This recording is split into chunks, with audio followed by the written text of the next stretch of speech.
con el programa, pues a mí me toca presentar al famoso patólogo del que estuvo hablando la doctora Rocío durante su plática, quien les hizo las tinciones y las mediciones.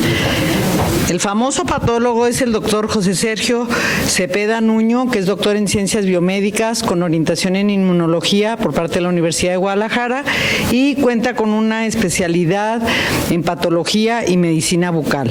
Actualmente es coordinador de la Maestría en Patología y Medicina Bucal de la Universidad de Guadalajara, es miembro del Sistema Nacional de Investigadores y asimismo es profesor de este centro universitario. Su línea de investigación se basa en los procesos inmunológicos orales, así como la patología oral y maxilofacial y en la medicina bucal. El doctor Cepeda nos va a presentar la microbiota oral en pacientes con leucemia. Adelante, doctor. Muchas gracias. Gracias, doctora. Bueno, muchas gracias. Ay, perdón. Aquí estamos haciendo el control.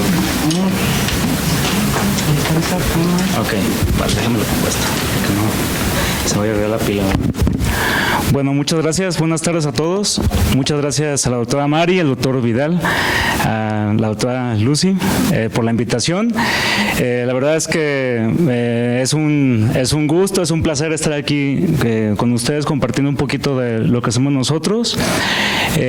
Bueno, y motivados principalmente porque varios de nuestros profesores y compañeros que se encuentran formando parte de nuestro grupo de trabajo, la doctora Natalie, la doctora Marcela, que se están introduciendo en el campo de la microbiota, pues nosotros no nos quisimos quedar atrás y empezamos a explorar un poco lo que es la microbiota oral, ¿sí? Y pues básicamente comenzamos a trabajar con leucemia. Entonces ahora les voy a presentar un poco de lo que estamos haciendo nosotros. Digo, la doctora Rocío está súper avanzada. Nosotros estamos apenas comenzando con la investigación. Voy a presentarles un poco de nuestros resultados preliminares que hemos estado llevando a cabo durante ese tiempo, en estos meses. Bueno, voy a comenzar a hablar un poquito de la microbiota oral. Digo, también ayer el doctor Alex Miranda nos dejó también la vara muy alta, ¿verdad? Con los experimentos tan sofisticados que nos mostraba de inmunofluorescencia y con toda esta microbiota en vivo, ¿no? Pero bueno, nosotros a nivel de teoría, pues sabemos que la microbiota oral, yo como odontólogo, como patólogo bucal, que estamos especializados en este compartimento del cuerpo, pues sabemos la importancia que tiene esta mucosa, ¿sí? Es muy especial esta mucosa, la mucosa bucal y la cavidad bucal en su conjunto. Miren, corresponde a la principal vía de entrada del cuerpo humano, ¿sí? Las bacterias que pueden llegar, los virus y los microorganismos que pueden llegar a la cavidad bucal, los podemos aspirar, los podemos comer, los podemos beber, ¿sí? Fíjense, es el segundo microbioma más abundante después del intestinal, ¿sí? A pesar del tamaño pues relativamente pequeño que tiene, pues en realidad tenemos un montón de diversidad, con cerca de 700 especies predominantes descubiertas hasta la fecha. Hay algunos artículos que manejan hasta 1000. Tenemos de 50 a 100 billones de bacterias en la cavidad bucal y pues esta mucosa pues corresponde a una transición entre la piel y el sistema digestivo. Es decir, presentamos características, ¿sí?, de la piel, es un epitelio estratificado, y además tenemos una mucosa, una lámina propia, tenemos glándulas y también tenemos tejido linfoide, ¿sí? Tenemos como una especie de transición, una especie de mezcla entre estos dos apartados tan importantes de nuestro cuerpo. Y además sirve como reflejo de enfermedades pues autoinmunes, metabólicas, inflamatorias, que en muchas ocasiones se comparten con la piel. Sin embargo, cavidad bucal puede ser el primer sitio de manifestaciones sistémicas mucocutáneas, porque la mucosa bucal es más delgada que la piel, por lo cual muchas enfermedades pueden debutar en cavidad bucal. Por lo tanto, pues lógicamente pueden representar la primera manifestación de enfermedades pues más serias o sistémicas. Además, Bueno, la cavidad bucal, como comentábamos anteriormente, pues se comunica con los diferentes compartimentos de cabeza y cuello, con los senos paranasales, también se comunica pues con la tráquea, se comunica también con el resto del sistema digestivo, también con secreciones pulmonares, es decir, encontramos una mezcla y encontramos una gran cantidad de bacterias que pueden ser compartidas y que además se pueden traslocar a diferentes compartimentos. Bueno, y para añadir un poquito más de complejidad al asunto, la microbiota oral, en cuanto a la cavidad bucal, presentamos varios nichos, ¿sí? o micronichos que se presentan a su vez en la cavidad bucal. En el proyecto del microbioma humano, pues se reconocen nueve nichos, ¿sí? En cavidad bucal, que representan pues la placa supragingival, que es esta placa antibacteriana que se forma en las superficies supragingivales e infragingivales, la encía queratinizada, en el paladar duro, la mucosa yugal, que corresponden todas estas a mucosa masticatoria.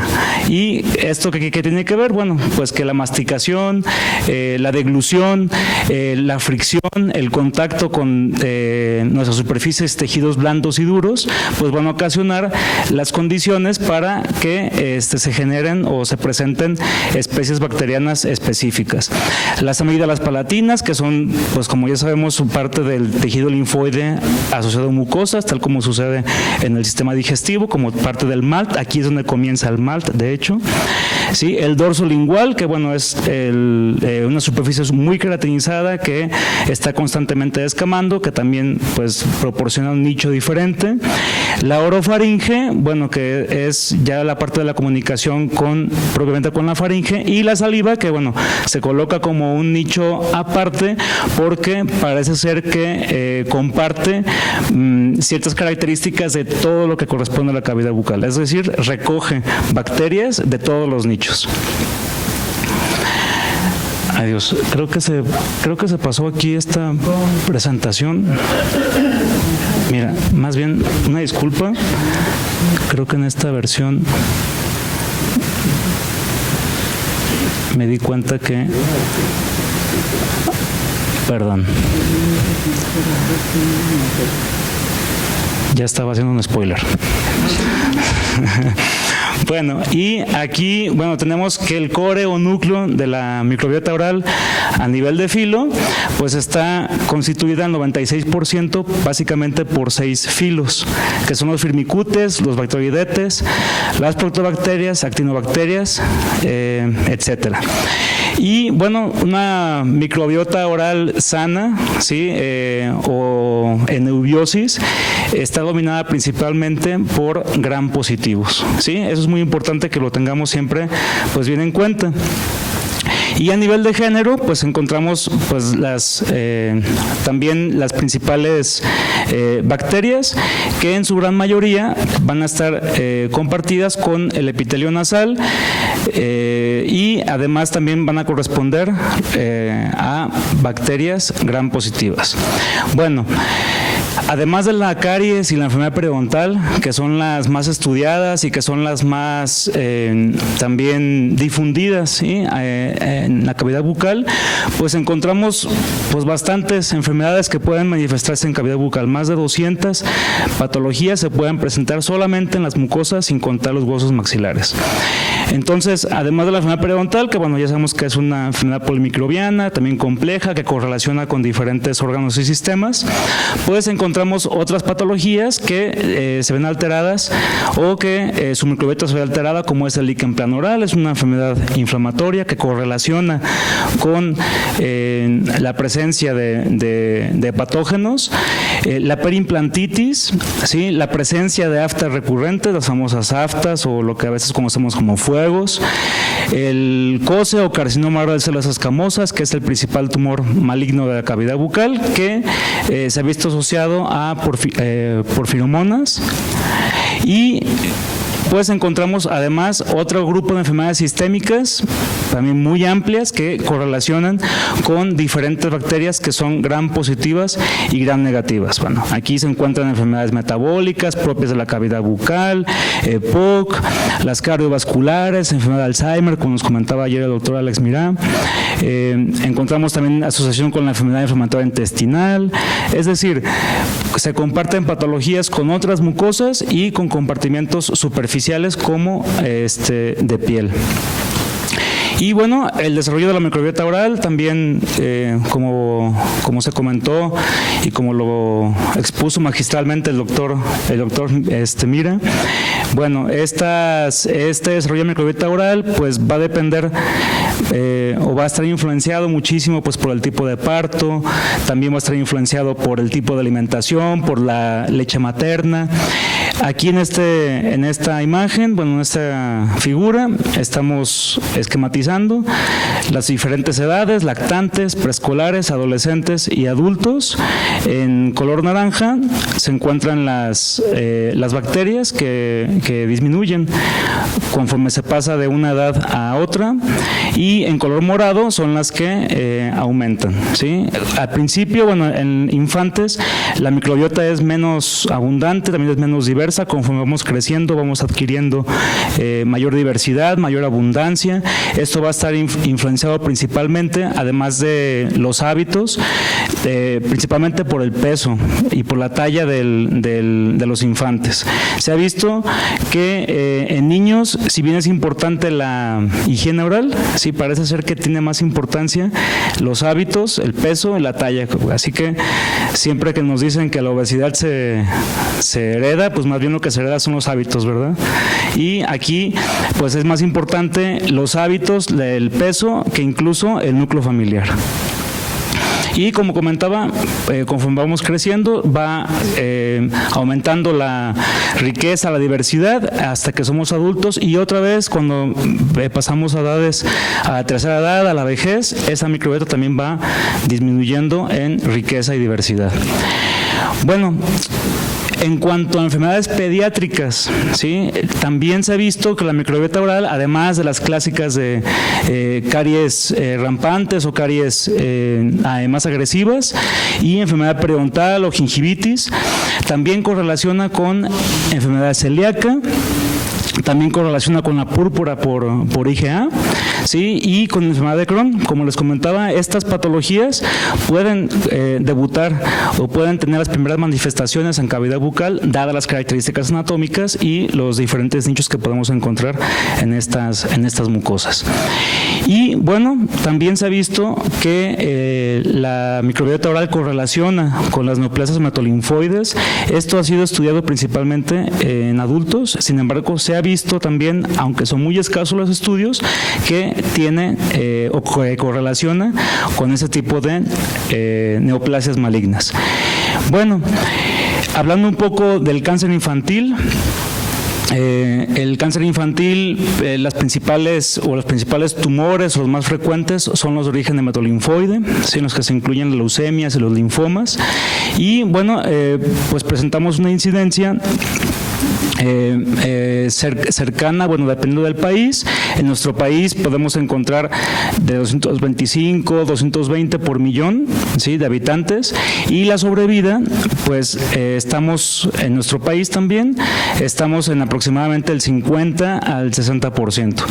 Desgraciadamente, en nuestro país, al estar en un país en vías de desarrollo, de ingresos medios, como se llama actualmente, sí, pues no estamos alcanzando la media de otros países similares a nosotros. Seguimos por debajo en cuanto a la supervivencia de ese tipo de neoplasias. Pero bueno, hablando de las diferencias en nuestro país, en las ciudades como la Ciudad de México, en Monterrey, en Guadalajara, que tenemos más acceso a sistemas de salud, a mayores servicios, este porcentaje puede subir hasta un 70%. Como comentaba anteriormente, La distribución del cáncer infantil principalmente está dada por leucemias, ¿sí? Seguida por los tumores del sistema nervioso central y, bueno, los linfomas, que en su conjunto son las neoplasias hematolinfoides. Y, bueno, en este caso presentamos una sobrevida, como comentaba anteriormente, global de 85% para el caso de las leucemias, ¿sí? Y, bueno, ya hablando específicamente de leucemia, no solamente de cáncer infantil, esta neoplasia corresponde a la 15ª más común a nivel global. Para el 2018 se reportaron cerca de 437,000 casos y es la neoplasia en el lugar número 11 que ocasiona mayor cantidad de muertes, eso para el 2018.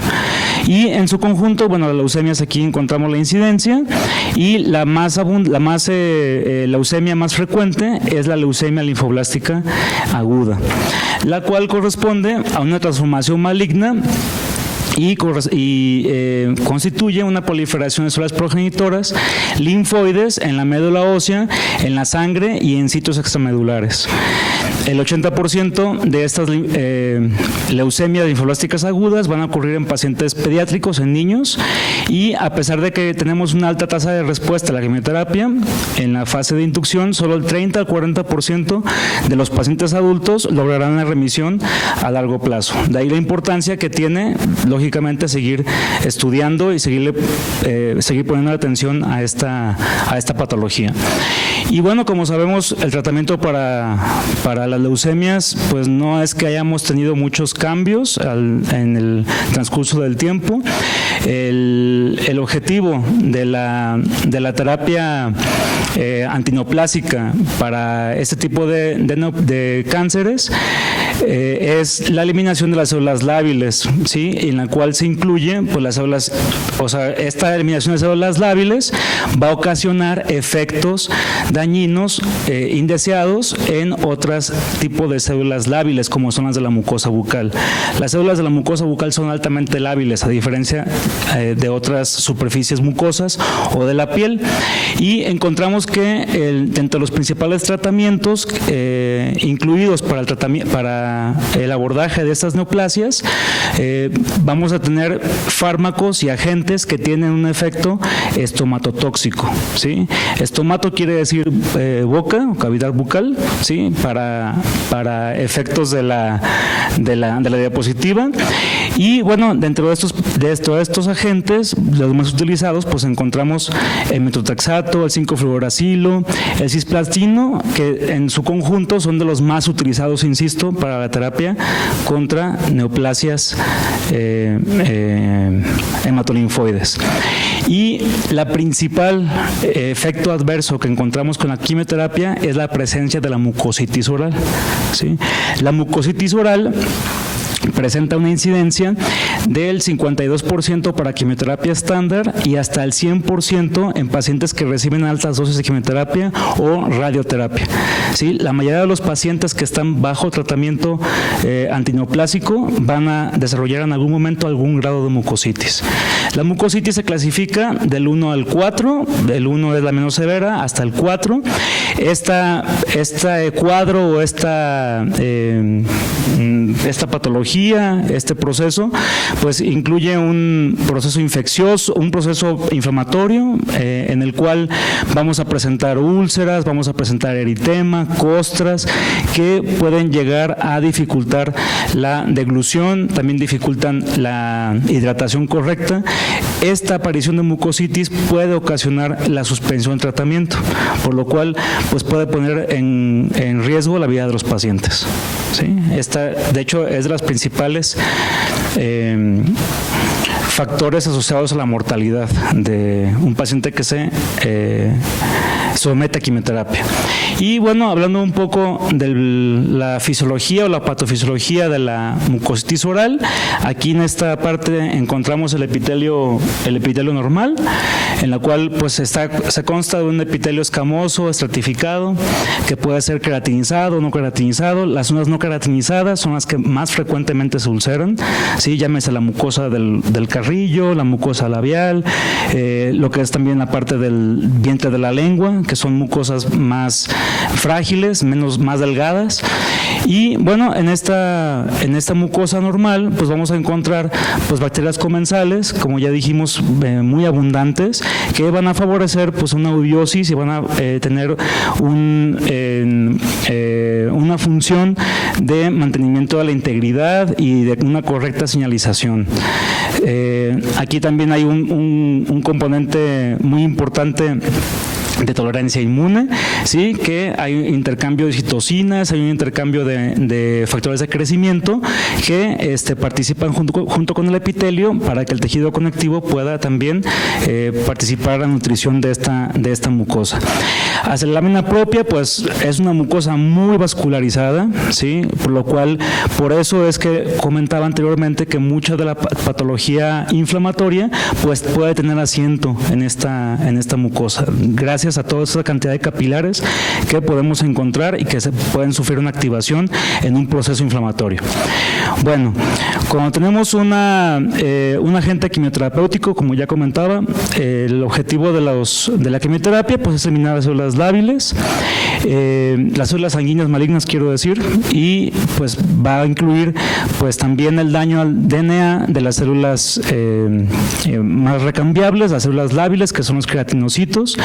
Esta quimioterapia puede ocasionar un daño letal o un daño no letal al DNA de las células basales, la capa proliferativa del epitelio. Esto puede afectar también las uniones intercelulares de la capa basal, lo que puede ocasionar translocación bacteriana hacia la lámina propia.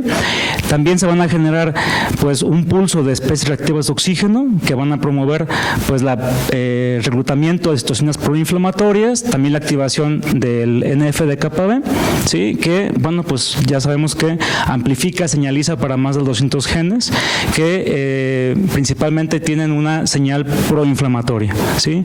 Dentro de las principales citocinas que van a comenzar a secretarse está la IL-1 beta, la IL-6, TNF-alfa, que son potentes citocinas proinflamatorias. Se va a generar una amplificación de las señales aquí en esta fase 3, la promoción de apoptosis de las células basales y finalmente pues la formación de una úlcera, ¿sí? Esta úlcera va a ser o va a intentar cicatrizar a través de una capa de fibrina, pero aquí lógicamente pues vamos a encontrar una gran cantidad de translocación bacteriana o de invasión hacia la lámina propia, lo que puede amplificar todavía más el proceso inflamatorio. Es por eso que las bacterias, ¿sí? O una disbiosis en un paciente que está bajo tratamiento quimioterapéutico, pues puede ser un factor importante para el agravamiento del cuadro, ¿sí? Bueno, ayer la doctora Marcela nos hablaba del trasplante fecal y nos comentaba que pues no hay mucha información, que son más o menos 200 artículos, si mal no recuerdo, que trataban del tema. Y bueno, aquí desgraciadamente nosotros en cuanto a trabajos de microbiota oral en niños con leucemia, pues no tenemos tanto con qué compararnos, no tenemos tantos antecedentes, ¿sí? Solamente a la fecha, pues tenemos 4 artículos originales nada más que analizan la microbiota oral en niños con pacientes bajo tratamiento de quimioterapia con leucemia linfoblástica aguda. Y bueno, básicamente lo que han encontrado, bueno, ese es un artículo del 2013. Es un artículo hecho realizado en Suecia, un trabajito pues relativamente sencillo, en el que encontraron, bueno, la presencia de un aumento en la diversidad y en la diversidad de las microbiotas, de la microbiota en los pacientes con leucemia, comparado con los sanos. También encontraron que los pacientes con mucositis, pues también tenían un aumento en la diversidad de esta microbiota. Y encontraron pues básicamente estas principales bacterias a nivel de diferentes niveles. O a nivel de filo, a nivel de género, encontraban principalmente pues diferencias a nivel de firmicutes, de protobacterias. Bueno, otro artículo en el 2014 realizado en China. También pues encontraron diferencias en cuanto a filo, a clase, a orden, a familia y a género de diferentes bacterias, de diferentes patógenos o taxones, y en la cual, bueno, la gran mayoría correspondía a bacterias gram negativas. Este trabajo de Hong en el 2019, pues también ellos hicieron un muestreo de saliva y de hisopados en la mucosa, en la mucosa yugal, en la mucosa del carrillo, y pues también encontraron diferencias en cuanto a diferentes momentos de toma de muestra en diferentes momentos de la quimioterapia, y observaron pues diferencias en cuanto a la diversidad también al momento del día cero o de la etapa inicial de la quimioterapia conforme iba avanzando el tratamiento. Eso también lo vieron a nivel de bacterias, a nivel de hongos y a nivel de, bacterias salivales, perdón, y a nivel de bacterias en la mucosa yugal. Fíjense, este artículo de Wang es el cuarto, ¿sí? En el 2021, es el más reciente, pues en realidad es un recalentado del primero de Wang, ¿sí? En realidad básicamente es lo mismo, ¿sí? Solamente pues aquí utilizaron otra plataforma y bueno, lo mismo, encontraron también diferencias en cuanto a los pacientes y los niños con leucemia. En realidad, se fijan, es muy poco la información con la que contamos, son muy pocos antecedentes. Y bueno, nos dimos a la tarea de pues comenzar a explorar y a levantar una línea de investigación respecto a este grupo de pacientes y en estas patologías. Nosotros estamos realizando este estudio que es la tesis de doctorado de Ana Elizabeth, que aquí está trabajando, que bueno, nosotros vamos a analizar el microbioma oral en pacientes pediátricos con leucemia linfoblástica aguda. Vamos a hacerlo antes y durante el tratamiento con quimioterapia. Lo estamos llevando a cabo en conjunto con la Universidad de San Luis Potosí y con el Servicio de Hemato-Oncología Pediátrica de aquí del Civil Nuevo, que es un centro de referencia. Ahí contamos con la ayuda de la doctora Sony Flores, que es la encargada del área de dental, el área de salud bucal, y tienen muy bien monitoreados a los pacientes. La verdad es que hacen una labor muy importante, sí, porque tienen muy controlada la mucositis. Sí, conoce perfectamente cuáles las características clínicas y el abordaje para evitar que esos pacientes se sigan desgastando y que entren o que lleguen a un estado de desgaste que pueda poner en peligro la vida de los pacientes. Y bueno, en realidad nosotros lo que hicimos, o lo que estamos haciendo, porque todavía no terminamos, estamos captando pacientes con leucemia linfoblástica aguda. Llevamos 32 a la fecha, con 92 muestras. Estamos tomando 3 tiempos, al día 0, que es el día al momento que llegan a la consulta, ya con el diagnóstico de leucemia, que es lo que también se denomina la etapa de ventana. Aquí en esta etapa estos pacientes reciben antibiótico y también reciben cortisona, hidrocortisona, por lo cual pues no llegan tampoco tan vírgenes a la consulta. Tomamos al día 14 y al día 21, ¿sí? Que es cuando esperamos que haya una mayor citotoxicidad en la mucosa bucal. Y lo que queremos ver pues es la dinámica que tiene o que presentan la microbiota durante este lapso. Tomamos muestras de saliva no estimulada para medir citocinas en un ensayo multiplex, y realizamos pues un enjuague de la mucosa bucal tratando de escamar la mayor cantidad de células de los diferentes nichos para obtener un espectro más amplio de la cantidad de bacterias o de la diversidad de bacterias que podemos encontrar. Y pues ya estos son los principales resultados que hasta ahora llevamos y de manera muy preliminar. Bueno, en cuanto a la abundancia relativa, aquí, bueno, no se alcanza a observar muy bien, pero bueno, yo les ayudo un poquito. Sí, este es el día 0, es el día 14, el día 21, y los pacientes que en esta etapa desarrollaron mucositis, es decir, durante la del día 0 al día 21.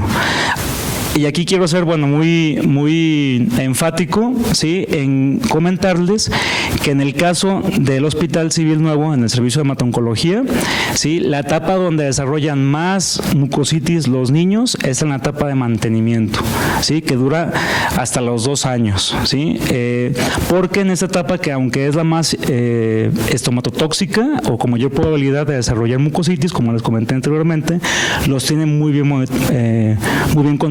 controlados, lo que permite pues que no haya tantos niños con mucositis. Y nosotros pues básicamente tenemos pues poquitos pacientes, tenemos 3 pacientes con mucositis a la fecha, pero tenemos previsto pues captar a los pacientes que de inicio tuvimos al día 0, ya más adelante cuando lleguen a desarrollar mucositis. Todavía estamos en ese proceso, pero bueno, de manera preliminar, lo que observamos es que, bueno, al día 0, hay que recordar que son niños con disbiosis ya, ¿sí? Son niños, además de la leucemia, están con antibiótico y están tomando también una hidrocortisona. Bueno, aquí todavía el día 0 tenemos a nivel de filo, principalmente firmicutes, que hay que recordar que pues son bacterias gram positivas, entonces todavía esta etapa parece que hay un establecimiento o una microbiota todavía relativamente estable. Después tenemos bacteroidetes, protobacterias, actinobacterias y fusobacterias y otras. Conforme van pasando la terapia, la quimioterapia, ¿sí?, va aumentando la cantidad, va disminuyendo, la cantidad de firmicutes y va aumentando la cantidad de gram negativos, ¿sí?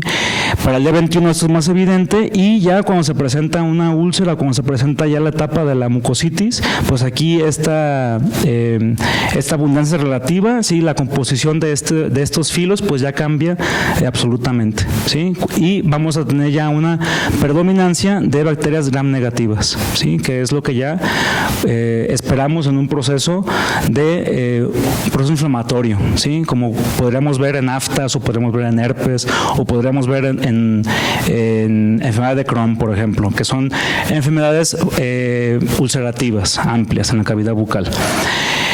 Y bueno, a nivel de género, pues aquí tenemos un poquito más de información. Sí, a nivel del día 0, pues encontramos principalmente estreptococos, que también pues son gram positivos, y es lo deseable, ¿no? También el doctor Mirán nos platicaba de los estreptococos de Dentisani, ¿verdad? Sí, y bueno, pues en realidad conforme va pasando el tiempo, conforme va aumentando la quimioterapia, pues tenemos una disminución de este grupo, este género, hasta pues ya corresponder a una fracción muy pequeña comparada con Prevotella, ¿sí?, que esta Prevotella pues va aumentando hasta ser la predominante en un proceso de mucositis. Como sabemos, pues es también un género gram negativo que junto con Velonella y junto con comenté Prevotella, y junto con, se me está pasando aquí, Haemophilus, ¿sí?, son de las que más dominan, ¿sí?, conforme va aumentando o conforme va pasando el tiempo de la presentación de mucositis. Y bueno, insisto, preliminarmente, nosotros lo que hicimos fue, comparar a los niños que nunca desarrollaron mucositis a los que desarrollaron mucositis, compararlos al día 0 y compararlos al día 14 y al día 21, ¿sí?, para saber si desde antes los niños que nunca sufrieron mucositis tenían una predominancia de diferentes bacterias. Y bueno, pues vimos, o estamos observando también de manera, insisto, preliminar, que bueno, los niños que nunca desarrollaron mucositis a los 14 días, ¿sí?, pues tienen predominio de diferentes, aquí son diferentes niveles, tenemos a nivel de orden, a nivel de familia y a nivel de géneros. Y los niños que desarrollan mucositis pues tienen predominancia de mayor cantidad de bacterias. Al día 21 parece que se estabiliza o incluso se puede llegar a invertir, y en ambos casos pues va a dominar las bacterias gram negativas. En cuanto a la expresión de citocinas proinflamatorias, pues encontramos pues significancia en cuanto a los 3 momentos de la quimioterapia, al día 14 y al día 21. Al día 0 pues no encontramos mayor cantidad o niveles sobreexpresados de interleucina 6 comparados con el día 14 y el día 21, donde encontramos pues ya diferencias significativas.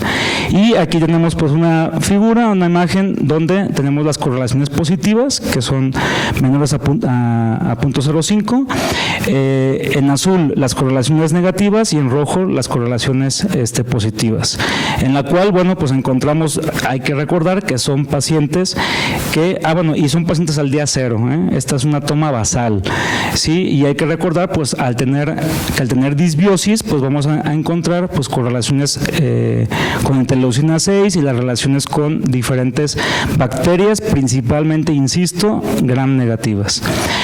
Bueno, aquí no se alcanza a ver muy bien este cuadro, pero se los platico rápidamente. Aquí lo que les quiero transmitir es el hecho de que, bueno, hemos estado hablando mucho en el simposio, bueno, los doctores, del uso de probióticos y de prebióticos a nivel intestinal, el trasplante fecal, las estrategias que se pueden realizar con este tipo de terapias. Sin embargo, en el caso de las mucositis, en el caso también de las neoplasias hematolinfoides, pues en realidad no hay muchos trabajos, no hay muchas alternativas, ¿sí? Se han explorado, bueno, aquí es un metaanálisis que hizo este autor, Liu, con 6 estudios, ¿sí? En los cuales pues analizaron la aplicación de principalmente probióticos, casi todos son lactobacilos, y vieron que sí existe una utilidad de estos probióticos para prevenir la mucositis oral. Sin embargo, y aquí está lo preocupante, o la ventana de oportunidad, tal como lo queramos ver, la principal estrategia para prevenir a la mucositis oral, ¿sí? Es la higiene, ¿sí? La higiene antes de entrar a la terapia de quimioterapia, a la terapia antineoplásica, o también se ha visto algo tan sencillo como colocar hielo a los niños antes de que entren a quimioterapia. Parece ser que protege mejor que lo que podamos administrarles con probióticos. Sin embargo, aquí hacen mucho hincapié y se ha visto también que no hay así como sucede para otros casos, para otros ejemplos, no hay una dosis estandarizada, no hay una dosis que se conozca y una estrategia que podamos establecer que pueda ser benéfica para los pacientes con leucemias y para prevenir la mucositis. Es decir, sí podemos encontrar un beneficio, sin embargo, pues todavía falta encontrarle el punto, ¿verdad? Falta encontrar la dosis que nos pueda beneficiar para tener un beneficio y un efecto preventivo sobre la mucositis. Y bueno, aquí todavía no podemos hablar de conclusiones porque nuestro trabajo no está concluido, pero bueno, sí algunas consideraciones. Sí, pues observamos que pues al momento de tener una mayor cantidad de bacterias gram negativas promueve la expresión de citocinas proinflamatorias asociadas al proceso de mucositis, ¿sí? Por lo cual pues la correlación de interleucina 6, de interleucina 1 con estas bacterias gram negativas que se encuentran en los pacientes incluso en la etapa basal, pues pudiera ser un predictor para el desarrollo de mucositis. También, bueno, tenemos pendiente pues continuar con el seguimiento de estos pacientes, porque nosotros estamos hasta aquí, hasta la fase de inducción, que igual como les comentaba que es la fase más citotóxica, pues estos niños todavía tienen 2 o 3 años por delante de tratamiento de quimioterapia. Entonces vamos todavía a ver como tenemos las muestras, vamos a ver si es los niños al día cero, cómo se comportan en el tiempo. Si la gran mayoría de los pacientes desarrollan mucositis en mantenimiento, vamos a ver cómo estaban esos niños de su microbiota, ¿sí? Al momento cero o al momento de que les tomamos su muestra, yo en biopsias, ¿verdad? Como un patólogo, su muestra de saliva, ¿sí? Entonces, bueno, nos queda por delante todavía terminar el análisis, lógicamente, y pues realizar las correlaciones que sean pertinentes. Bueno, espero no haberlos aburrido, saturado tanto, y bueno, solamente recordar que pues, los pacientes con cáncer, los niños con cáncer están ahí, ¿verdad? Existen, y bueno, lamentablemente ahora estamos en una etapa que no les ha favorecido por el desabasto de medicamentos, y eso pues complica, y bueno, requerimos más información, requerimos más trabajo, más investigación en este grupo de pacientes porque los tenemos un poquito olvidados, ¿sí? Pues por mi parte es todo. Muchas gracias.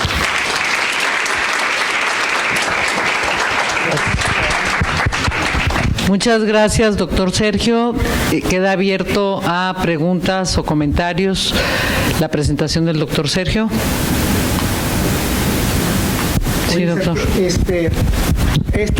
Este grupo de bacterias lo puedes clasificar o lo han clasificado como anaerobios, aerobios o aerobios facultativos para ver cómo es el cambio, ¿o no?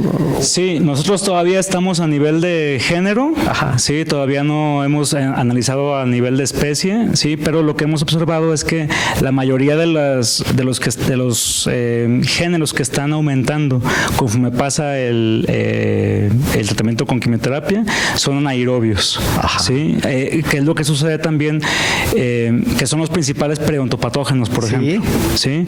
Entonces, en espacios reducidos en oxígeno, como son las bolsas periodontales o los espacios gingivales entre los dientes, sí, parece ser que estos bacterias proliferan, y estas también pueden estar dominando en las etapas más avanzadas de las úlceras. Entonces, ¿qué sucede? Yo lo trato de explicar de esta forma. Si la mucosa oral está íntegra, ¿sí? y el epitelio no permite la traslocación de esas bacterias hacia la lámina propia, que es donde encontramos la mayor cantidad de células inflamatorias, el endotelio, pues van a mantener a raya a esas bacterias, o sea, las van a mantener todavía en los estratos superficiales, y esto corresponde a la encía, y el paladar, que es una mucosa más gruesa, es queratinizada, ¿sí?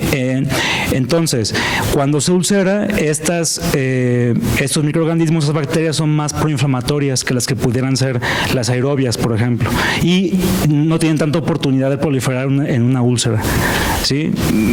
Queda mucho todavía por seguir analizando. Es muy interesante lo que analizar la fisiología, la fisiopatología de la mucositis, y asociarla lógicamente con el metabolismo de las propias bacterias. ¿Sí? Pues muchas gracias, Sergio. Gracias. ¿Otra pregunta? ¿Todos? Gracias, doctor Sergio, por su presentación. Gracias. Yo tengo una pregunta que no sé si sepa algo acerca de las bacterias que son nitrato o nitrito dependientes por su característica y su papel, que ayer estábamos viendo que es muy importante, pues este balance, ¿no? Nitrato, nitritos, y cómo esto puede ser positivo desde el contexto de las especies reactivas de nitrógeno. Pero también mencionaba que hay un papel importante por parte de las especies reactivas de oxígeno. Entonces, yo pienso que es esencial que se caracterice ¿cuáles tipos de bacterias están más orillados hacia la parte de nitratos, nitritos, que serán las que hay que cuidar, y aquellas que están promoviendo el estrés oxidativo, que aparte nos van a estar ayudando a que los neutrófilos que están donde quiera, y se ha encontrado que están infiltrados en las periodontitis, y no dudo de que estén también involucrados en estas patologías, pues controlar ahora sí que el estado oxidativo de la mucosa oral. Pero también hay que tener mucho cuidado, porque como nosotros estábamos viendo ahí con el doctor Vidal en el proyecto que estoy trabajando con él, hay antioxidantes que lo que van a hacer es que en vez de evitar la oxidación, en el caso de la mucosa oral hay bacterias que van a utilizar los antioxidantes para evitar que se eliminen. Entonces yo pienso que sí hay muchísimo trabajo todavía que hacer, pero yo creo empezando por la caracterización de esas bacterias, nitrato, nitrito dependientes y aquellas que son más promoviendo el estrés oxidativo, yo creo sería un buen comienzo y también ahora sí que darle más trabajo al doctor Vidal en el enfoque multidisciplinario para que ayude a ver qué tipo de antioxidantes se podrían estar usando para estos niños, ¿no? Quizás, no sé, como un enjuague o por la parte de los prebióticos también encontrar si alguno nos puede ayudar a controlar estas especies reactivas de oxígeno y no sé, está complejo, pero ¿cómo ve eso? Sí, no, en realidad aquí como veíamos en la patofisiología de la mucositis, el evento desencadenante más fuerte para el desarrollo y el inicio del proceso es la liberación de especies reactivas de oxígeno por parte de los queratinocitos, de los fibroblastos y de endotelio.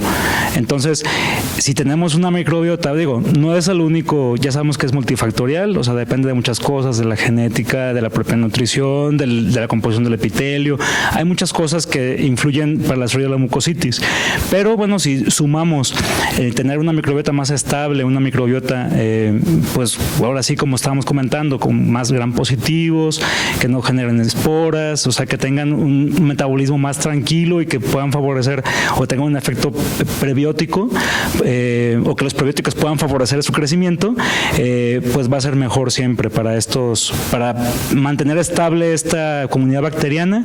Y al fin y al cabo, si se llega a ulcerar o si se llega a perder un poco el epitelio, que la cantidad de bacterias que estén ahí sean las menores cantidades de disbiosis, o sea, que sean bacterias más parecidas a una eubiosis, ¿sí? Sí, pero créanme que sí les vamos a dar lata. Dos preguntas allá arriba.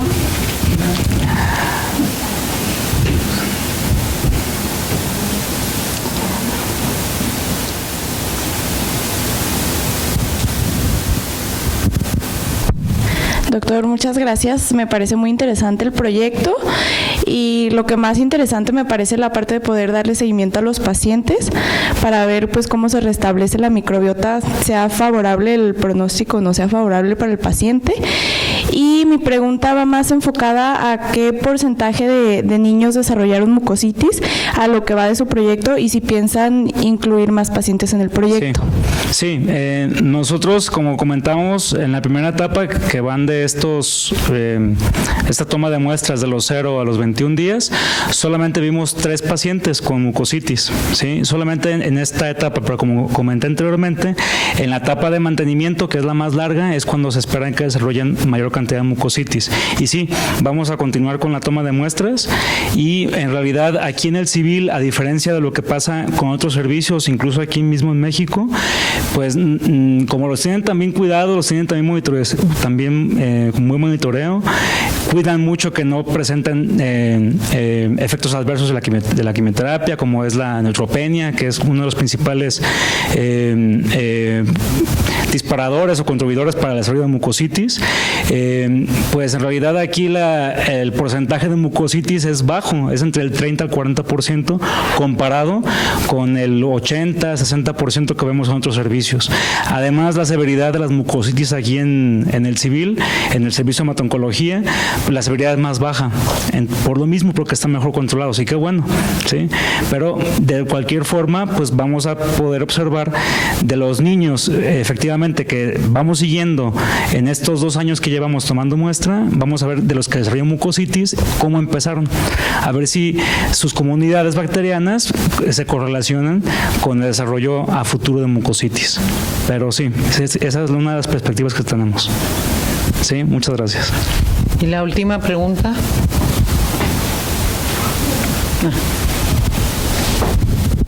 Hola doctor, buen día, muy interesante. Hola. Su investigación. Mi pregunta va dirigida hacia cómo manejan a los pacientes que ya tienen mucositis para seguirlos en el estudio. Sí, sí. Aquí, bueno, la mucositis es un cuadro agudo.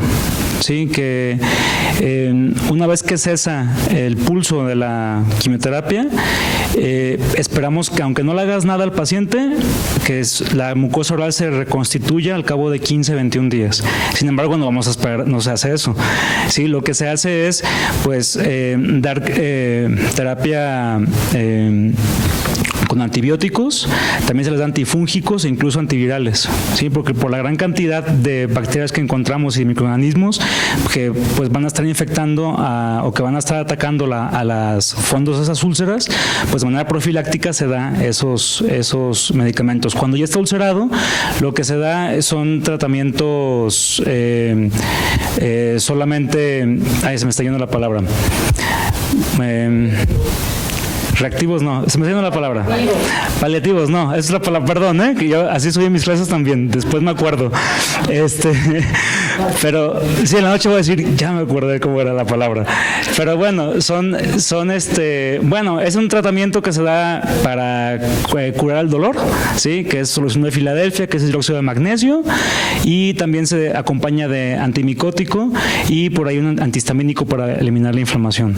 No se les puede dar tanto porque esos pacientes ya están sistémicamente con bolos antibióticos, ¿sí? Entonces, aquí lo que hacemos solamente es, y se me está dando la palabra otra vez, un tratamiento, sí, son tópicos, pero ya créeme, doctora, que no me voy a acordar, ya me conozco, pero es un tratamiento solamente para curar los síntomas, sintomático, que no es lo mismo, ¿sí? Solamente para atacar los síntomas, acompañarlos, y bueno, lógicamente, si presentamos mucositis más severas, pues se tiene que vigilar todo el tracto digestivo, porque esa mucositis puede estar desde la mucosa oral hasta la mucosa anal. Sí, pero bueno, afortunadamente el equipo del civil, el servicio de hemato-oncología, pues es un equipo multidisciplinario que los tiene muy bien monitoreados. Ok, muchas gracias. Y como comentabas respecto a la plática del doctor Mira de ayer, los geles esos que proponía, o sea, serían como una solución a corto plazo, ojalá que los saquen ya y que los pudieran adquirir aquí, ¿no? Porque pues simplemente tópicos, como dice la doctora Mercedes, y son geles que van a estar cambiando la microbiota. Pues nosotros aquí junto con la doctora Rocío estamos trabajando a ver si después nos invitan a presentar. Estamos desarrollando un gel de aloe vera y estamos induciendo mucositis en ratas y vamos a ver el efecto que tiene. Eso todavía está más verde que esto, apenas vamos empezando, pero bueno, ya pues vamos a ver qué nos trae de sorpresa ese trabajo. Okay. Muchísimas gracias por su presentación. Un aplauso, por favor. Gracias. Y continuamos con la última presentación de este día. Gracias. Ay, voy por acá. Esta es la... gracias. Es para Lucía. A ver, creo que esa está desarrollada. Sí. Gracias. Bueno, pues muchas gracias a todos los que nos acompañan todavía. Ya es la última ponencia para cerrar el simposio. Voy a tener el gusto y el honor de presentar a la doctora Lucila Ariadne Godínez Méndez. Ella es doctora en Ciencias en Biología Molecular en Medicina por la Universidad de Guadalajara. Realizó una estancia de investigación en el Laboratorio de Inmunología del CUCS, en la cual participó en el proyecto sobre ácidos grasos de cadena corta y la estimulación de trampas extracelulares de neutrófilos. Ha participado como ponente internacional en el webinar La importancia de los antimicrobianos, una era en la salud, organizado por la Universidad de Lusófona. Es profesora de las materias de bioestadística, metodología de la investigación y biología celular e histología en la Universidad Autónoma de Guadalajara. Además es miembro del Sistema Nacional de Investigadores, nivel candidato. Actualmente realiza una estancia postdoctoral en la cual analiza los transportadores de moncarboxilatos en tejido colónico para el transporte de ácidos grasos de cadena corta y su efecto en la salud intestinal en un modelo murino de colitis ulcerativa aquí en la Universidad de Guadalajara. Le damos un fuerte aplauso.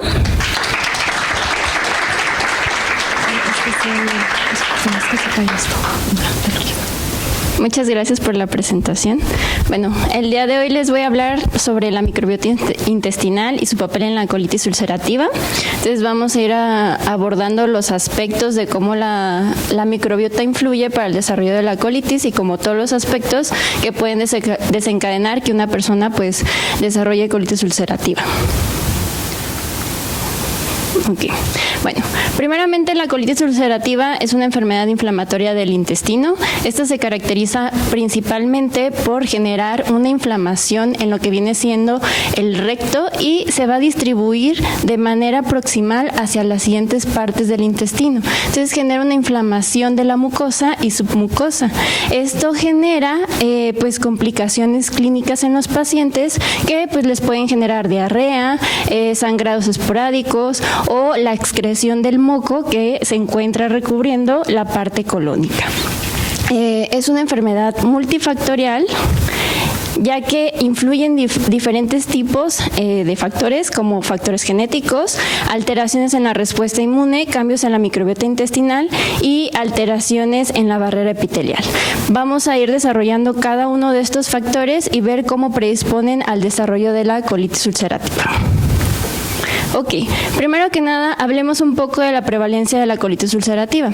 Si bien no es una enfermedad que, por ejemplo, en México sea muy prevalente, o sea, no hay una prevalencia como tal, abundante, nos dice que tenemos 0.1 personas, 0.21 personas por 100,000 habitantes, ¿no? Comparado con Europa que tenemos 505. Pero ¿por qué se da esto? En realidad yo no considero que sea que tengamos una baja prevalencia de enfermedad de colitis ulcerativa, sino que el diagnóstico no es oportuno. Tenemos un subdiagnóstico de esta enfermedad. Ok, ¿qué nos dice?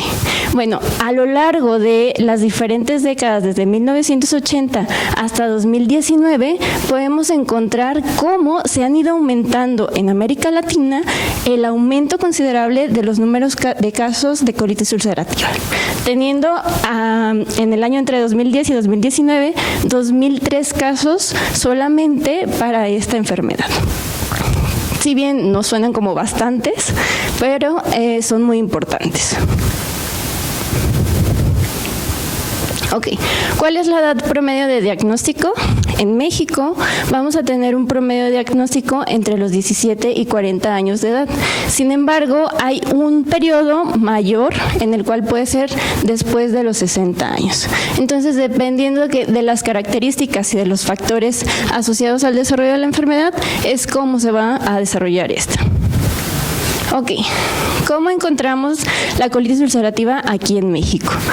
Como les menciono, no es una enfermedad que se obtenga una alta prevalencia e incidencia. Sin embargo, en los estudios que hay, porque son pocos, en realidad solamente tenemos 2 estudios que nos analizan cuál es la incidencia y prevalencia de colitis ulcerativa aquí en México. Entonces, ahí es un parteaguas, ¿no?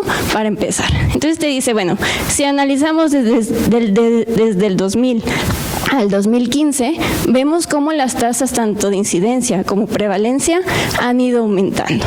¿Y qué te dice? Bueno, anualmente se descubren 10 casos nuevos de colitis ulcerativa. ¿Por qué? De nuevamente, el subdiagnóstico. Ok.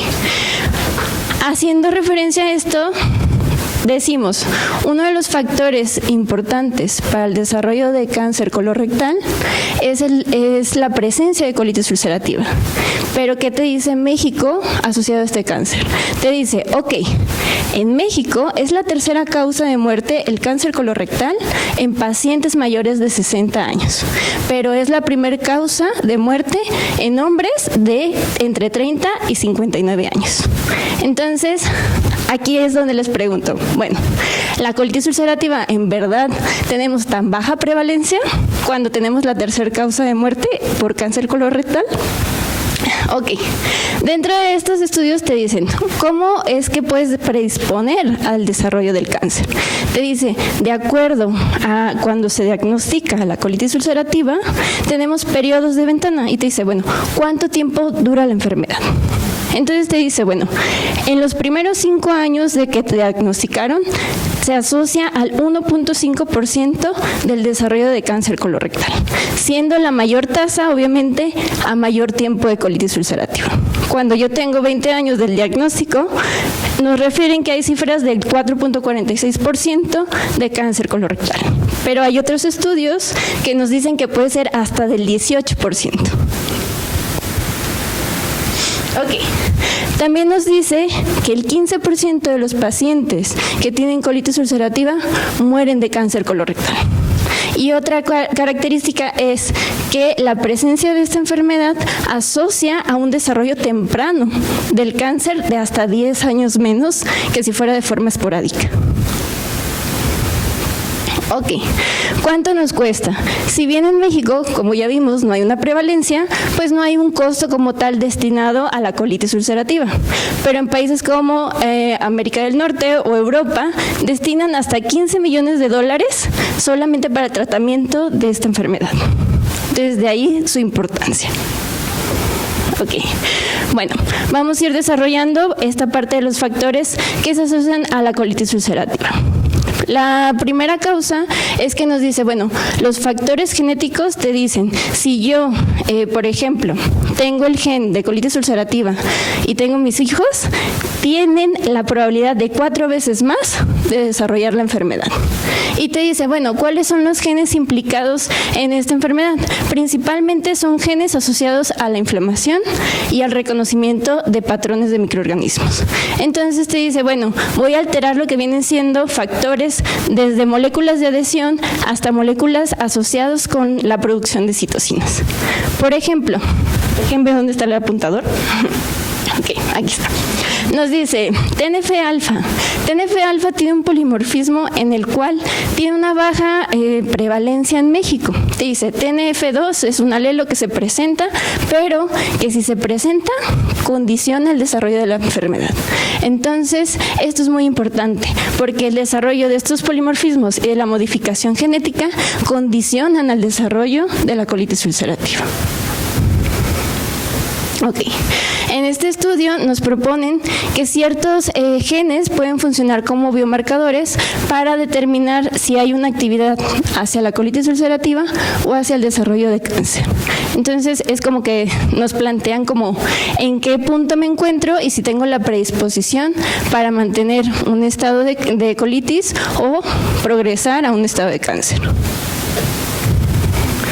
Ok. ¿Cuáles son los cambios de la microbiota intestinal? Bueno, en la microbiota sana vamos a encontrar diferentes filos, pero los más principales son lo que viene siendo Firmicutes, que ahora ya se puede llamar Bacillota, y Bacteroidota. Estos son los principales filos que se encuentran en la microbiota. Corresponden entre el 90 y 98% de toda la microbiota intestinal. Tenemos otros filos como Actinomycetota, Proteobacteria y Verrucomicrobiota.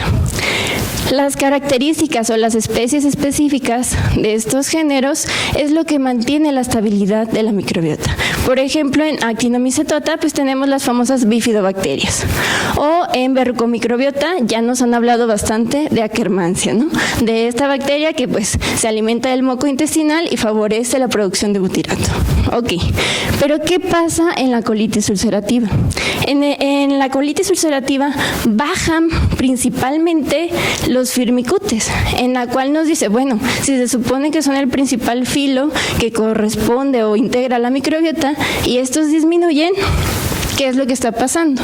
El punto es que no solamente es que disminuya el filo, sino que las especies que disminuyen son aquellas que me producen butirato y que ahorita vamos a ver cuáles son los efectos del butirato en el epitelio. Ok, también nos dice, bueno, ¿qué especies van a aumentar? Vamos a aumentar Streptococcus y aquellas pertenecientes a las proteobacterias, como Escherichia, Shigella, Actinobacillus y Campylobacter. Entonces, todas estas especies condicionan a un perfil proinflamatorio que complica la enfermedad de la colitis ulcerativa. Y aquí, Fusobacterium, ahorita vamos a ver la importancia de esta bacteria. Ok, ¿cuáles son las alteraciones de la barrera intestinal que se ocasionan en la colitis ulcerativa? de forma normal, lo que viene siendo, nosotros tenemos nuestra pared intestinal, ¿no? Formada por enterocitos, células endocrinas, etcétera, etcétera. Tenemos la parte de la lámina propia donde vamos a encontrar todas las células inmunológicas y la producción de inmunoglobulina A.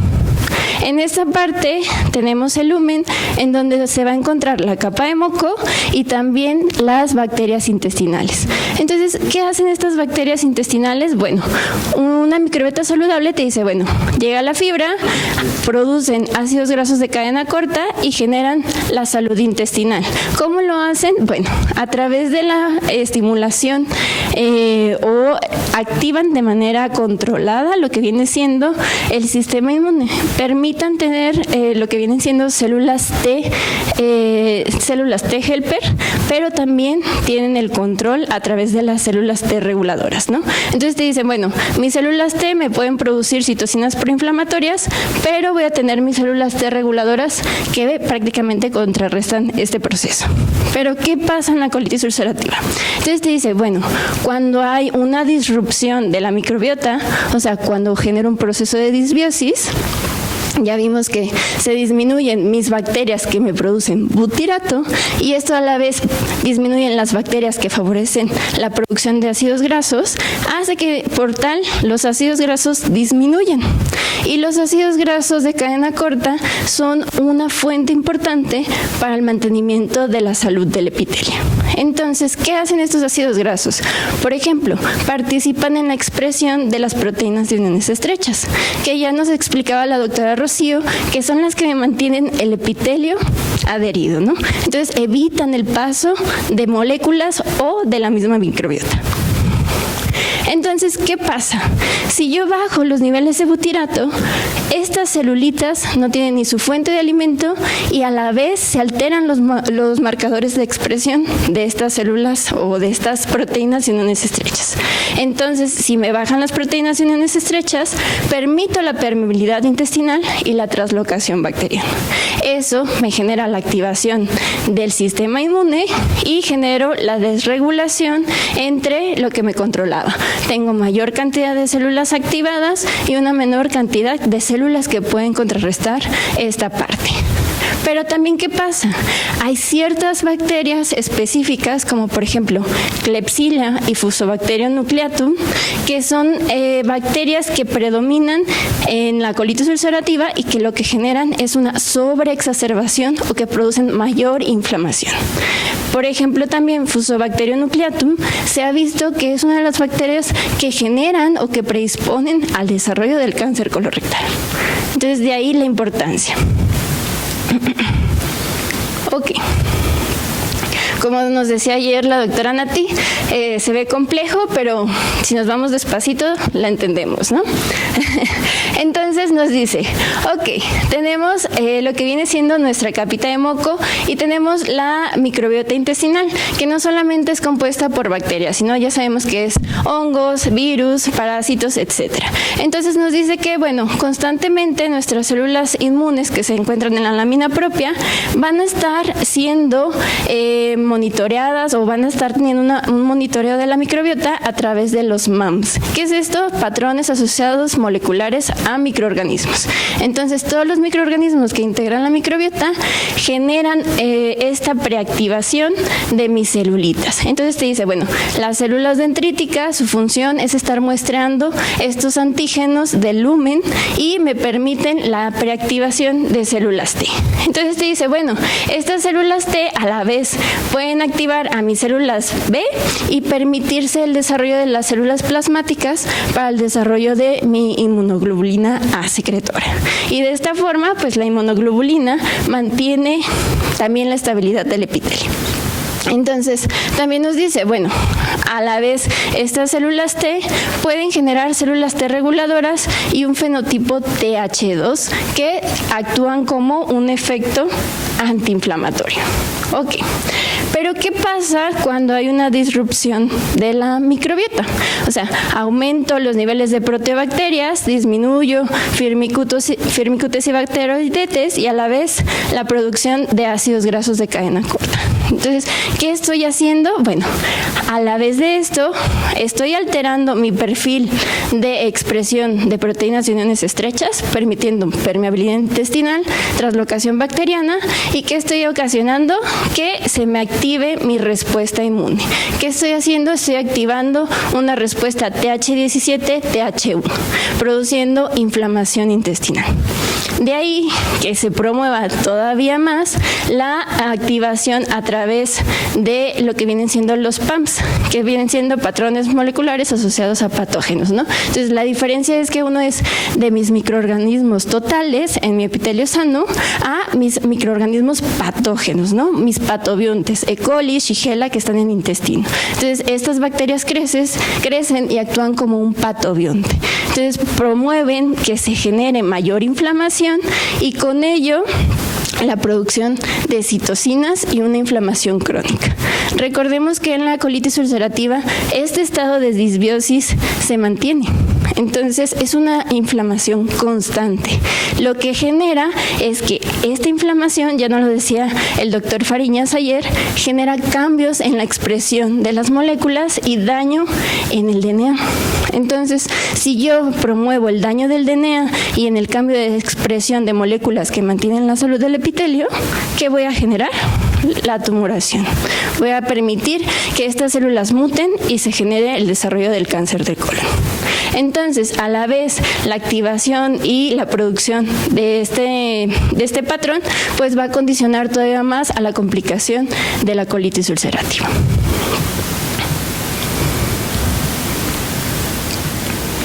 Creo que se quedó sin pila. Allá. Ok, bueno, ¿cuál es el papel de los ácidos grasos? Esto es algo muy importante, porque los ácidos grasos son metabolitos que prácticamente son aquellos que regulan la salud del epitelio. Ya veíamos que había ciertas moléculas asociadas a aminoácidos, pero en realidad la mayoría de los estudios se centran en estos ácidos grasos debido a la importancia que tienen. ¿Por qué? Porque como tal, el ácido graso es producido a partir de la fermentación de azúcares no digeridos por la microbiota intestinal. O sea, aquello que yo consumo, que se puede llamar fibra, sobre todo fibra soluble, la utiliza la microbiota y me produce los ácidos grasos. Estos ácidos grasos principalmente son ácido acético, propiónico y butírico. ¿Pero qué hacen estos ácidos grasos? Bueno, prácticamente van a permitir, por ejemplo, el ácido acético, la disminución del pH, lo cual inhibe el crecimiento de bacterias patógenas. Entonces, el ácido propiónico también tiene un efecto antiinflamatorio, promueve la producción o el fenotipo de células T reguladoras en nuestro intestino. Y el ácido butírico es al cual se le ha dado el mayor efecto, ya que no solo participa en darle la energía a los colonocitos, sino que también es una molécula que participa y promueve la expresión de ciertos genes. Entonces, por ejemplo, el ácido butírico promueve la producción de mucinas y también promueve lo que viene siendo la expresión de genes antiinflamatorios. Ok, ¿qué pasa con la colitis ulcerativa? Algo que olvidé, el pH es muy importante. Para que los ácidos grasos sean transferidos desde el lumen intestinal hacia la parte del enterocito, se transfieren a partir de la ionización mediante el pH. Esta difusión se da de forma pasiva. El 60% de los ácidos grasos que se producen se transportan de forma pasiva, pero el otro 40% utiliza unos transportadores que se llaman monocarboxilatos. Entonces, estos monocarboxilatos participan en lo que viene siendo el transporte de los ácidos grasos. ¿Y qué pasa con estos transportadores? Bueno, son dependientes de la concentración de ácidos grasos. Entonces, a mayor concentración de ácidos grasos, mayor expresión de estos transportadores. Ok, tenemos dos principales transportadores, MCT1 y MCT4. Ok, en la colitis ulcerativa vimos que ya hay una disminución de los ácidos grasos de cadena corta. Entonces, por ende, pues ya predispone a la permeabilidad intestinal, a la pérdida de la mucina y a la pérdida de las células de Goblet o las células productoras de moco. Pero, ¿qué pasa también? Al haber disminución de ácidos grasos de cadena corta, también tengo un aumento del pH. Entonces, si el pH aumenta, promueve que ciertas bacterias que son, que más bien se mantienen a raya por los niveles de pH bajo, aumenten. Y sobre todo son bacterias asociadas al filo de las proteobacterias. Entonces, el aumento del pH va a promover el crecimiento de bacterias asociadas a proteobacterias, pero también me va a inhibir el transporte de los ácidos grasos por esta ionización que les mencionaba. Entonces, el pH depende o modula también el transporte de estos ácidos grasos. Entonces dice, bueno, si no puedo hacer el transporte por difusión, lo puedo hacer por mi otro mecanismo, que son mis transportadores de monocarboxilatos. Pero, ¿qué pasa? Por ejemplo, mencionamos que teníamos MCT1 y MCT4. MCT4 es un transportador exclusivo para lactato. ¿Qué pasa con la colitis ulcerativa? Este marcador o este transportador aumenta, se expresa en mayor medida, pero no necesariamente esto es una condición buena, porque se ha visto que la expresión elevada de MCT4 en colitis ulcerativa predispone al desarrollo de cáncer. ¿Por qué? Como es el transportador del lactato, y el lactato funciona como una fuente de energía, genera que mi célula que está generando estos cambios genéticos y que está volviéndose tumoral, absorba esta energía a partir del lactato y pues promueve el crecimiento de células tumorales. Ok, bueno, les voy a plantear varios estudios que han visto cómo trato la colitis ulcerativa. Si bien la colitis ulcerativa ya tiene su tratamiento, que es el uso de ciertos antiinflamatorios, terapias a base de TNF-alfa, etcétera, etcétera, estos medicamentos que se utilizan, algunos son corticosteroides, y la colitis tiene diferentes severidades, por así decirlo. Tenemos una colitis leve, moderada o severa. Entonces, dependiendo de la colitis, es el medicamento que se utiliza. Cuando son colitis que son severas, se utiliza una alta gama de corticosteroides, y los mismos corticosteroides generan un cambio en la microbiota, propiciando mayor disbiosis intestinal. Entonces, bueno, además del tratamiento, se han estado buscando lo que vienen siendo terapias alternativas para modular la microbiota y pues reducir las complicaciones de la colitis. Y nos dice, bueno, si yo les administro a ratoncitos lo que viene siendo la suplementación directa de ácidos grasos de cadena corta, butirato y la mezcla de estos, queremos ver cómo afectan y si disminuyen las complicaciones de la colitis, ¿no? Entonces estos autores eso hicieron. Pero se dieron cuenta que al administrar estos ácidos grasos, ya sea en su conjunto o el butirato, no modificaban, por ejemplo, ni la alfa diversidad ni la beta diversidad, y las complicaciones de la colitis no se modificaban. O sea, prácticamente era darles nada a estos ratoncitos. O sea, no, la administración directa de butirato ni de ácidos grasos de cadena corta generaban un cambio ni en la microbiota ni en la clínica de la colitis ulcerativa. Ok, lo único que encontraron es que aquellos grupos en los cuales se administraba butirato y los ácidos grasos promovían cierto perfil hacia las T reguladoras, y fue el mayor como evento que se tuvo con estos ácidos grasos o con la administración de estos ácidos grasos. Ok, bueno. Luego nos llevan al trasplante fecal, ¿no? Ayer la doctora Marcela nos comentaba este trasplante fecal, que en ciertas enfermedades, y ya no lo confirmaba la doctora Rocío, que por ejemplo en Clostridio difficile es una de las técnicas que se utiliza para su tratamiento. ¿Por qué? Porque funciona. Pero por ejemplo en la colitis ulcerativa, ¿qué hay de esto del trasplante fecal? Por ejemplo, en la colitis ulcerativa severa no se recomienda el trasplante fecal. De hecho, está contraindicado. Pero te dice, bueno, en pacientes con una colitis leve a moderada, ¿qué hay? Entonces, en este artículo, pues utilizan el trasplante fecal para modular lo que viene siendo la respuesta inmune, TH17 y células T reguladoras. Entonces, ¿qué encuentran? Bueno, lo primero que encuentran es que comparan a mi donador sano y me dividen a las personas, bueno, a estos sujetos que les hicieron el trasplante fecal en aquellos que respondieron al trasplante y los que no respondieron. Entonces, de estas personas que respondieron al trasplante fueron como, digamos, el panorama óptimo, ¿no? Ok, te hice el trasplante y te funcionó. Pero también tenemos a la persona que te hice el trasplante y no te funcionó como debía. Entonces los dividen en estos dos grupos: respondedores y no respondedores. Entonces nos dice, bueno, la principal diferencia, sí hay disminución en lo que viene siendo las alteraciones clínicas de la colitis ulcerativa. También en los pacientes que son respondedores se vio que se aumentaban las proteínas de uniones estrechas y se disminuía la permeabilidad intestinal. ¿Qué otra cuestión vieron? En la parte de la microbiota observaron que había un aumento de lo que venía siendo Akkermansia muscífila y principalmente en los pacientes respondedores se aumentaba lo que venía siendo Faecalibacterium prausnitzii. En aquellos pacientes que eran no respondedores y que habían tenido el trasplante, había una disminución de proteobacterias, pero las proteobacterias que se quedaban eran géneros como Escherichia y Shigella. Entonces, aunque sí había funcionado, las especies predominantes seguían siendo especies proinflamatorias.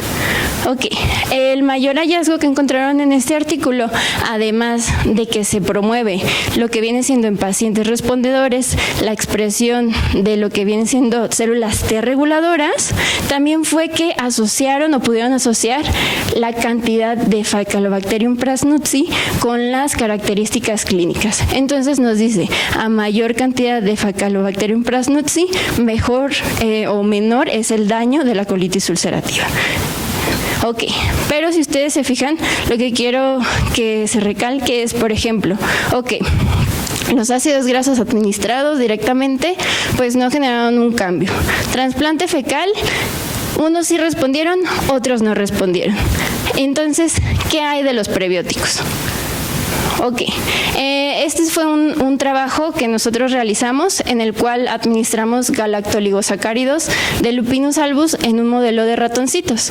Entonces, a estos ratoncitos les indujimos colitis ulcerativa, se les administraron estos galactoligosacáridos que son un prebiótico y que ya se sabe que el lupino es un agente prebiótico bifidogénico. ¿Qué quiere decir? Que promueve el crecimiento de bifidobacterias. ¿Por qué? A las bifidobacterias les gustan los galactoligosacáridos. Son, digamos, su alimento preferido. Entonces, de toda la gama de prebióticos, pues hay predisposición para qué prebiótico utilizar. Entonces, bifidobacterias le gustan los galactoligosacáridos. Entonces, ¿qué vimos con los prebióticos? Bueno, en este estudio vimos que la administración de estos galactoligosacáridos nos disminuían todas las características clínicas de la colitis ulcerativa. Y a la vez también disminuían la inflamación en la colitis y promovían que se aumentaran las células productoras de moco. Entonces, generando una estabilidad o una salud epitelial mucho mayor en los ratoncitos que fueron tratados con colitis ulcerativa. ¿Qué más encontramos? Dentro de la microbiota, las especies que son productoras de butirato también fueron aumentadas por el tratamiento con los galactoligosacáridos. Y como preliminar, que es en lo que estamos, es pues el análisis de la secuenciación de la microbiota. Entonces, prácticamente lo que hasta ahorita llevamos es que el tratamiento con los galactoligosacáridos restablece la alfa diversidad, tanto como los ratoncitos sanos. O sea, prácticamente de tener una nula o casi pérdida total de la diversidad, la restablece el tratamiento con estos galactoligosacáridos. Entonces, esto es muy importante porque ya lo mencionaban en conferencias anteriores, ¿no? Y nos decían, bueno, ¿qué sí funciona y qué no? Trasplante fecal funciona, pero en casos específicos, ¿no? Infecciones agudas. La administración de ácidos grasos directamente puede funcionar en ciertas patologías, pero en otras no. Prebióticos, hasta ahorita lo que hemos visto es que el prebiótico es uno de los fuentes o de las fuentes moduladoras de la microbiota más importantes. ¿Por qué? Porque los diferentes tipos de fibras que se han utilizado hasta cierto punto modulan la microbiota intestinal independientemente de la patología que se esté viendo. Ok. Ya por último, los prebióticos, bueno, en este caso lo que hicieron es que agarraron una bacteria que se conoce como Escherichia coli nesi 1917. Esta bacteria fue uno de los primeros probióticos utilizados. Su nombre de 1917 data de que se descubrió en ese año. ¿Qué pasó o cuál es un poquito de la historia de esta bacteria? Bueno, nos dice que en la Primera Guerra Mundial, cuando estaban pues la guerra prácticamente, en el área de los Balcanes hubo un brote de disentería y muchos de los soldados que estaban enfermaron y pues por ende no podían estar al frente en la trinchera, ¿no? Pero ¿qué pasó? Uno de estos soldados de todo el batallón no se enfermó. Entonces Alfred Nesi dijo, bueno, mi estudio comprende o estoy estudiando aquellas bacterias que tienen mayor efecto sobre otras. Entonces se preguntó, ¿por qué este soldado, si todo el batallón cayó, él no lo hizo? Entonces agarró su microbiota y descubrió esta Escherichia. Entonces se dio cuenta que fue el primer probiótico y lo que hizo fue aislarla y dársela a estos soldados. Entonces lo que se vio es que esta Escherichia lo que hace es que inhibe la colonización de Salmonella y Shigella. Entonces previene también este tipo de gastroenteritis, ¿no? Entonces en este estudio lo que hacen es que agarran esta bacteria que ya se sabe que es un probiótico, pero aparte la hacen que exprese 3-hidroxibutirato. ¿Qué quiere decir? La hacen que produzca butirato cuando es una bacteria, es una proteobacteria. Las proteobacterias como tal no producen butirato, pero bueno, ya lo que dijeron en este estudio fue, ok, esta es una bacteria que ya sabemos que es un probiótico, hagamos que actúe también como prebiótico produciendo mi butirato. Entonces, ¿qué hicieron y qué vieron? Bueno, prácticamente al modificar esta bacteria en ratoncitos, la administraron la bacteria como probiótico y lo que hicieron fue administrar tanto la bacteria sin modificar como la bacteria modificada con este gen de la producción de butirato. Entonces se dieron cuenta que sí, la propia bacteria generaba o actuaba como un probiótico, pero el hecho de que produciera el 3-hidroxibutirato generaba todavía mayor beneficio. Entonces se dieron cuenta que la administración de esta bacteria modificada disminuía considerablemente al punto de casi restablecer la colitis ulcerativa. Entonces ahí estamos hablando de que pues sí, es un probiótico, pero que también está actuando como un prebiótico. Y nos lleva a esta parte que decíamos de los simbióticos, ¿no? O sea, pero ya aquí es la modulación de esta bacteria propiamente. Entonces nos dice, ok, ¿qué pasó también? Además de disminuir las características clínicas de la colitis, también nos hizo que la microbiota intestinal se regulara y disminuyera la cantidad de proteobacterias y aumentaran aquellas especies que son favorables para el intestino, como Akkermansia, Prevotella, Faecolobacterium. Entonces, prácticamente a partir de esta modificación de la bacteria en estos ratoncitos, restablecieron la salud intestinal por esta modificación. Entonces, pues nos queda como duda cuál es el tratamiento, cuáles son las características que debemos utilizar para el manejo de estas enfermedades. Bueno, pues es algo que apenas se está teniendo o se están haciendo los estudios para comprender cómo modular la microbiota intestinal, y ya lo mencionaba la doctora Rocío. O sea, en realidad apenas es el inicio, y cuando tú crees que ya descubriste algo, te das cuenta que te falta todavía mucho más por descubrir. ¿Por qué? Porque la microbiota intestinal no tiene tanto tiempo estudiándose. Entonces, lo poco que hay o lo mucho que hay, en realidad es solamente la base que nos permite para ir comprendiendo cómo la microbiota va a ir modulando tanto el epitelio intestinal como a nivel sistémico. Entonces, bueno, es los que nos hablan, ¿no? Como conclusiones del trabajo, bueno, pues podemos decir que la colitis ulcerativa es una enfermedad subdiagnosticada en México y que pues a lo largo de estos años ha tenido un incremento importante. También nos habla que las complicaciones de la colitis ulcerativa son algo importante tomar en cuenta para nuestro sistema de salud porque tiene un alto costo su tratamiento. Los precios que habíamos visto son solamente del tratamiento, sin contar las cirugías y hospitalizaciones que pueden llegar a tener estos pacientes. Entonces, también nos dice, los últimos artículos que ya se han visto sobre colitis ulcerativa es que se están buscando bacterias específicas para que funcionen como blanco terapéutico. ¿Qué hago si modifico X bacteria y cómo afecta la colitis ulcerativa? Y por último, pues necesitamos hacer o conocer más estudios para comprender cuál sería el tratamiento idóneo de acuerdo a la enfermedad. En este caso, a la colitis ulcerativa. Bueno, muchas gracias.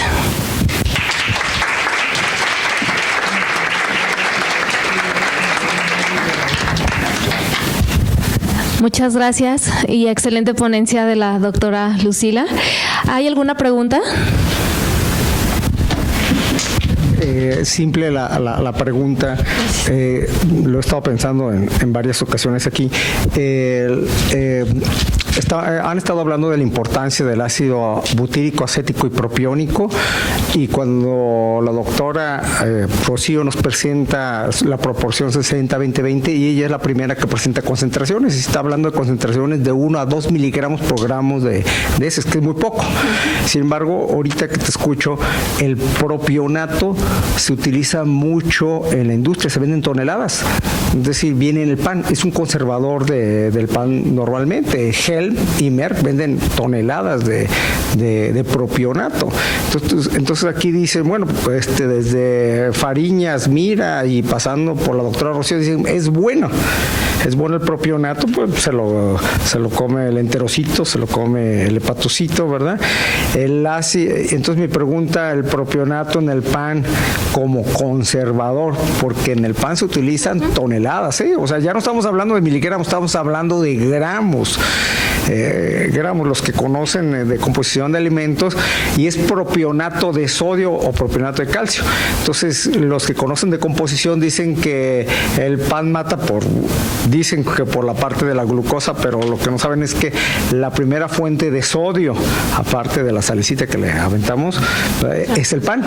El pan tiene toneladas de sodio por la cantidad de conservadores. El propionato, entonces es bueno comer pan, porque como el propionato, me va a matar la doctora Mercedesita, ya sé cuál es la respuesta, ¿no? Pero realmente en la parte de los mecanismos, ¿verdad? Y no es para ti, es para ti, para la doctora Ita y para aquí la directora de nutrición nacional del TEC de Monterrey, ¿no? Entonces, es la pregunta ahí.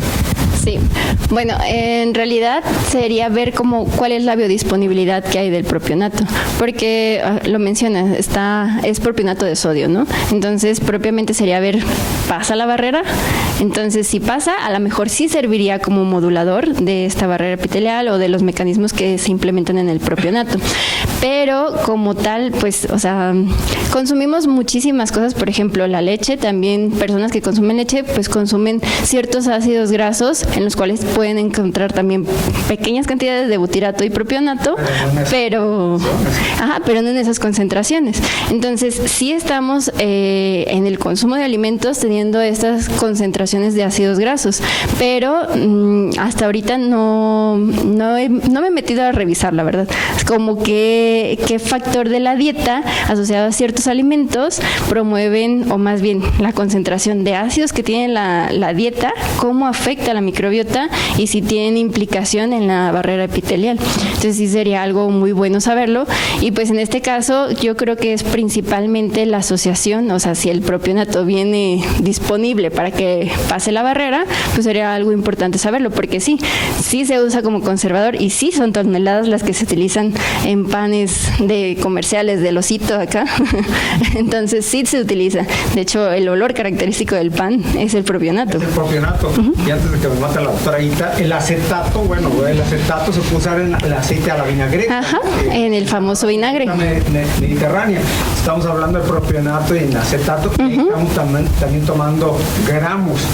Sí. Entonces ahí me dirían, no, bueno, es que la dieta mediterránea es lo mejor, ¿no? Entonces sí, cómetela, ¿no? Sí. Estamos hablando de acetato, ¿no? Sí, pero por ejemplo, el acetato está principalmente como en el vinagre, ¿no? Entonces lo consumimos sí, que en salsitas, en la vinagreta, pero ¿cuánta cantidad consumimos? No es como que agarramos el bote de vinagre y no lo tomemos como si fuera agua, pero sí lo consumimos. La respuesta es sí. La salsa valentina, o sea, tiene 5 Ok, ya me están contestando. De ácido acético. Ajá. O sea, realmente se vende el ácido acético por pipas, estamos de 5 a 10 mil litros, y la salsa sí le ponemos. Sí, prácticamente todas las salsas tienen ácido acético, pero pues sería ver como si en realidad los ácidos que consumimos en la dieta tienen efecto en la microbiota y también en la estabilidad del epitelio. ¿Gusta mencionar algo, doctora? No, yo lo que digo es... No, doctor Vidalito, yo desde que lo conozco, y hace muchos años, tan ingenioso y siempre integrando la investigación con la práctica, ¿no? Bien, esto del pan integral, ahora que dice, pues tiene un montón de propionato y aparte me lo hacen integral y le ponen estas semillas, fabuloso. A mí me gusta mucho el pan y ahora puedo decir, pues con razón no engordo, porque tengo la microbiota ideal con propionato, los ácidos grasos de cadena corta, más la fibra, porque le ponen fibra al pan integral. Entonces la recomendación es no le pongan otro tipo de pan, coman pan integral y ensaladas con vinagreta y aceite de oliva y semillas. No, pues ya lo hicimos todos aquí, porque ya sabemos que el principal factor que controla la microbiota es la dieta. Entonces salimos de aquí felices y contentos a comer pan integral con ensaladas, con vinagreta y aceite de oliva. Muy bien, doctor Vidal, tan ingenioso y muy bonita la presentación, Lucy, divertida, y esto del soldado que el único que no se murió, y seguramente el investigador era como el doctor Vidal, dijo, pero ¿por qué no se murió? Sí, muy interesante. Gracias. Felicidades, Lucy. Gracias, doctora. Antes de que te vaya, Lucy, ¿qué propondrías tú para mejorar un poquito más ¿cómo se llama? Ya estamos viendo que la colitis ulcerativa es una enfermedad subdiagnosticada. ¿Cómo se podría incrementar o mejorar el diagnóstico de esta y no esperarnos a las fases terminales que van a llegar a un cáncer de colon, que es lo que menos esperamos, ¿verdad?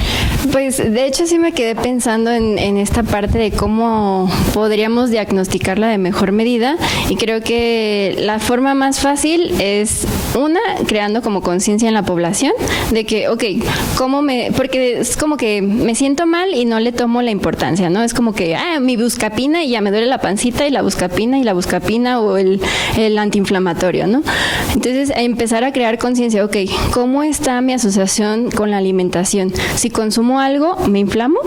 ¿Qué alimentos están haciendo que me sienta distendida? Más que, le solemos llamar, me estoy inflamada, pero bueno, que sienta distendido mi colon, ¿no? Entonces ahí te está indicando que cierto alimento no está siendo favorable y que lo estás fermentando de más, generando gas. Entonces, una de esas. La segunda, estoy teniendo episodios de diarrea constantes o de estreñimientos seguidos, o un intercambio entre estos dos, que me paso en un punto de que tengo diarrea y luego paso a un estreñimiento crónico y luego otra vez diarrea y luego 2 días estoy bien y luego otra vez. Entonces, ¿cómo son mis evacuaciones? Y luego la otra presencia es como que estoy teniendo sangre en las heces, o moquito, que se vea como alguna cantidad de moco, pues es como evidente, ¿no? Entonces ahí te está hablando de que ya hay un factor que te está diciendo que tu colon está inflamadito, entonces que está teniendo un proceso de inflamación.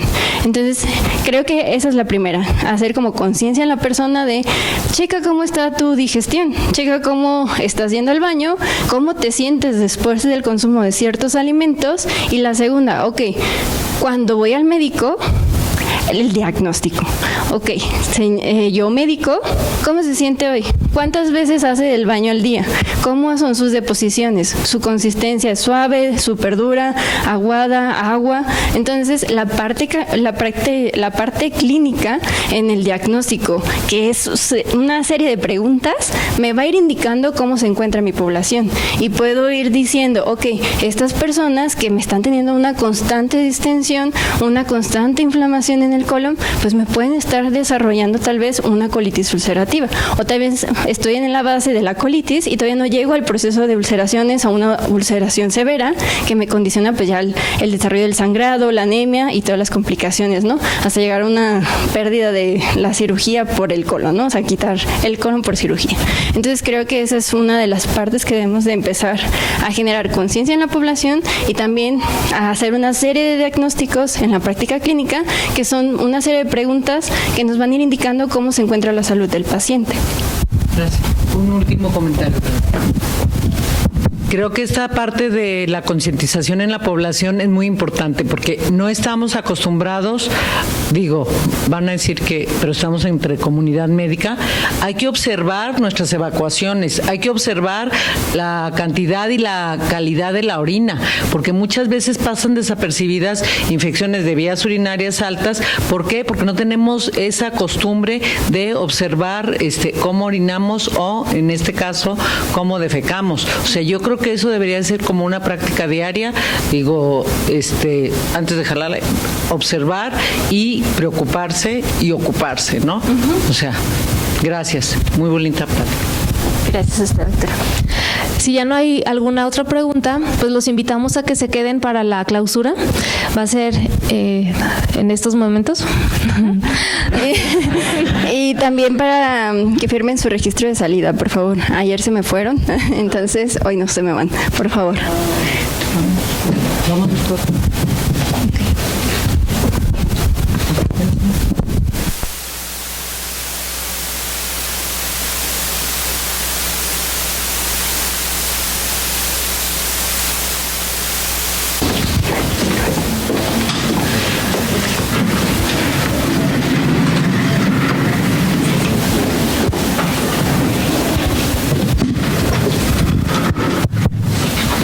Pues como tal no va a haber una clausura oficial de este evento. Aquí el comité organizador quiere agradecer profundamente la resistencia y la resiliencia, volviendo otra vez a la microbiota, en el que se hayan participado de esta manera en este primer simposio internacional de microbiota en la salud y en la enfermedad. Esperemos que haya futuros eventos de esta naturaleza, o sea, consecutivos, y esperamos seguir contando con su presencia. Último aviso de mi parte, les cedo el micrófono a Lucy. Recuerden que las personas que tengan el 80% de sus asistencias recibirán su constancia por vía electrónica de asistencia y participación. Muchas gracias a todos.